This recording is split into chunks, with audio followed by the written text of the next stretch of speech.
Tell you what, it's getting very close to Bezos money when it comes to these NFL contracts. We're going to talk about that in today's podcast.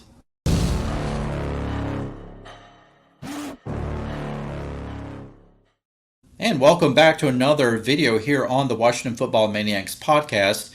My name is Greg. I am your host, and this channel, of course, is dedicated to news and commentary for the Washington Commanders. If you're down with that, please make sure that you have subscribed to this channel. And of course, when you do, make sure that you hit that notification bell so you won't miss any other video releases. Hey, before we get into today's video, let's talk a little bit about saving some money, because all of us need to save money in this economy today. Well, my friends here, my partner at Mint Mobile, they want to save you a lot of money while not sacrificing any of your cell phone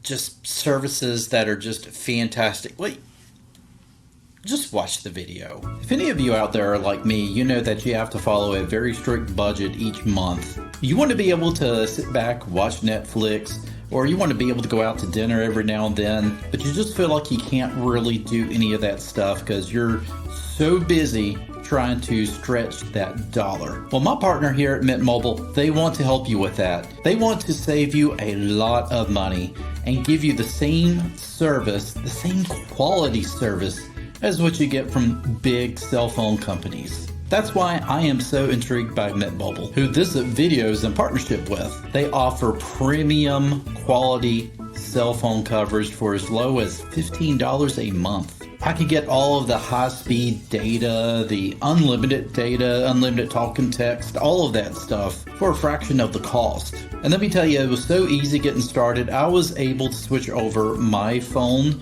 to Mint Mobile service in less than 15 minutes. How did I do it? I used their eSIM card, and that allowed me to get up and running in no time. But never fear, for those of you who have a phone that don't come with any of those eSIM doohickeys, just get in touch with Mint Mobile and they'll send you a SIM card, a physical SIM card, for absolutely free. There absolutely is no sacrifice to switching to Mint Mobile. In fact, you're probably sacrificing more if you don't.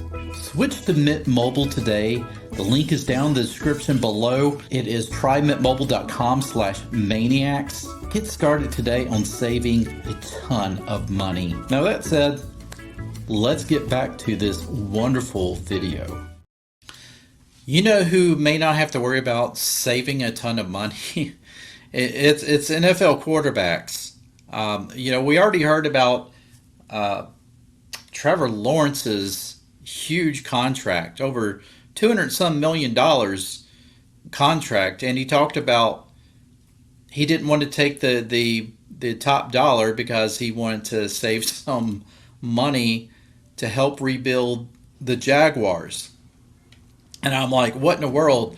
How much was the top dollar contract going to be for you? Was it going to be 300 million, 400 million? I mean, honestly, when contracts hit 100 million, that just blew me out of the water, because I felt like, wow, these players do sacrifice a lot of their body, a lot of their health for a sport that is, people always talk about for a child sport. I don't know if I necessarily would call football a child sport because it's violent, even with all of the changes and stuff and rules and whatnot. It's still a very violent contact sport. And so I do understand that you want to make sure that your players are well taken care of when their playing career's over, because they're going to have medical bills. They need insurance. And, I know that's been one fight that players have had with the NFL, is they want to be insured by the NFL once their playing days is over. I don't think that's too much to ask for, honestly. But, with these contracts starting to reach, north of 200 million, you really start to think about how much longer is it going to be before we see the first $1 billion contract signed. I think it's going to be pretty soon. And will it be a quarterback?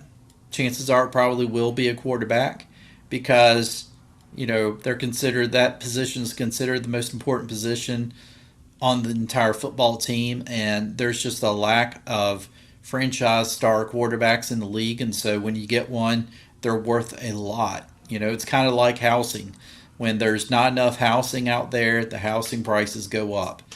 Same way with a certain, maybe a rare vehicle, that you love, a sports car that they only made maybe like, 2,000 of those sports cars. Of course, they're going to be worth something because production on those are limited.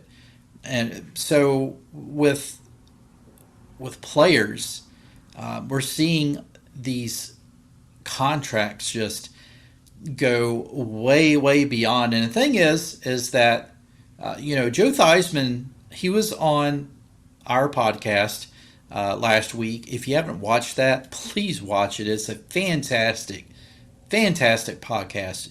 If you haven't yet, you are missing out. You need to watch it. But, we were talking about these contracts and things like that. Talking about the NIL in college and how we feel like it's going to hurt the NFL. And I think it's going to hurt college football. I think it already has. But, he's also talking about, some of the contracts back when he was playing. And, like it was very rare that you would see somebody who would sign like $1 million contract.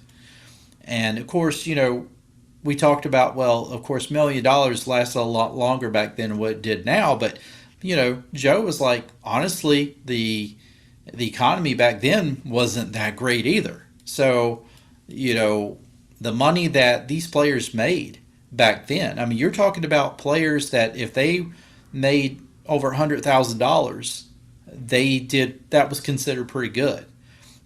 For all that those players back in the 80s, and even before then, of course, but definitely when the NFL started getting really big, I felt like it was like 70s, 80s is when you really felt like the NFL was getting like super, super huge, and of course even bigger than that in the 90s and on. But definitely these players were still not making what you consider today to be like big time money. I mean, like some of us would probably look at our salaries today and see that those salaries were considered decent for some NFL players back 30 years ago.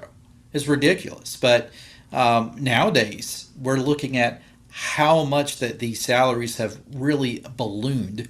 And, hey, if I was in my prime and I was an athlete and I'm an NFL player, do you think that I would complain about the possibility of being able to make over $200 million? Absolutely not. I'm all for these players being able to go out and get as much as they possibly can get.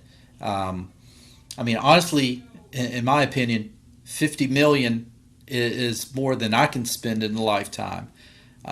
But 200 million. I mean, hopefully, if you're earning all of that money through one means or another, playing again what some people consider a child sport. I hate that phrase, but it is true.